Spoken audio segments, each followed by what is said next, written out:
کا ایک شہری ہوتا ہے جو ان کے خلاف توہین رسالت کا مقدمہ درج کرتا ہے، اور پتہ یہ چلتا ہے کہ تکفیری ٹولہ جو ہے اس نے برین واش کیا ہے اس انڈیویجول پرسن کا، واللہ علم، اللہ بہتر جانتا ہے، اور اس کی کہنے پر جو جہلم جو تھانہ ہے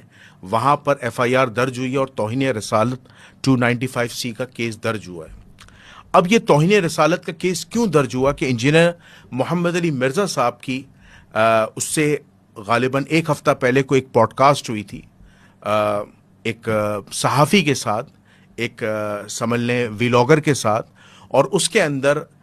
انجینئر محمد علی مرزا صاحب نے رسول اللہ صلی اللہ علیہ وآلہ وسلم کے متعلق ایک سخت جملہ کہا۔ حالانکہ انجینئر صاحب نے یہ جملہ نہیں کہا، انہوں نے کہا کہ عیسائی طبقہ رسول اللہ کے بارے میں یہ عقیدہ رکھتا ہے، یا رسول اللہ کے بارے میں یہ کہتا ہے۔ ویسے تو اگر آپ مجھ سے پوچھیں کہ اس پوڈ کاسٹ میں انجینئر صاحب کو چاہیے تھا کہ اگر وہ جملہ ان کے زبان سے ادا ہو گیا تھا تو وہ کیا کرتے کہ جو انٹرویو لے رہا تھا وہ جملہ وہ کٹوا دیتے، جیسا کہ انجینئر صاحب نے میرے ساتھ جب انٹرویو کیا تھا تو میں نے اور انجینئر صاحب نے بیٹھ کر جو ہماری پوڈ کاسٹ ہوئی تھی غالباً 13 اپریل کو ہماری پوڈ کاسٹ ریکارڈ ہوئی تھی، 13 اپریل 2025 کو، تو انجینئر صاحب اور میں نے بیٹھ کے اس پوڈ کاسٹ کو بعد میں ریویو کیا تھا، اور اس میں جہاں جہاں سلپ آف ٹنگز ہوئی تھیں، جہاں جہاں غلطیاں تھیں، اور جہاں جہاں ہم سمجھتے ہیں کہ عوام الناس یا علماء یا تکفیری ٹولہ جو ہے وہ ہماری بات کو سمجھ نہیں پائے گا، تو ہم نے وہ حصہ ریموو کروا دیا تھا۔ تو مجھے نہیں پتا کہ انجینئر صاحب نے جو انٹرویو لینے والا تھا، انجینئر صاحب کو چاہیے تھا کہ وہ ویڈیو دیکھتے اور اس میں سے وہ حصہ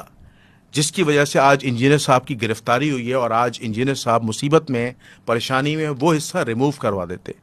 تو میں نے اور انجینئر صاحب نے فیصلہ کیا کہ ایک حدیث قرطاس کا ایک سوال تھا اور وہ ایک مقدمہ تھا، تو میں نے انجینئر صاحب سے حدیث قرطاس کے حوالے سے سوال کیا تھا، تو انجینئر صاحب نے اس کا جواب دیا تھا، لیکن انجینئر صاحب نے بعد میں وہ ریموو کروا دیا کہ عوام الناس اتنی جاہل طبقہ ہے، اور پلس ہمارا جو تکفیری ٹولہ ہے وہ اتنے بددیانت ہیں کہ وہ میری اس آنسرنگ کا غلط مطلب لیں گے اور مجھ پر گستاخی کا فتویٰ لگائیں گے۔ تو میں نے اور انجینئر صاحب نے باہمی مشورہ کیا کہ ہم حصے کو ریموو کرا دیں، تو ہم نے حدیث قرطاس کے حصے کو ریموو کروا دیا، تو وہ آج الحمدللہ میرے چینل پر وہ چیز نہیں ہے۔ انٹرویو کے دوران یہی کام کرنا چاہیے تھا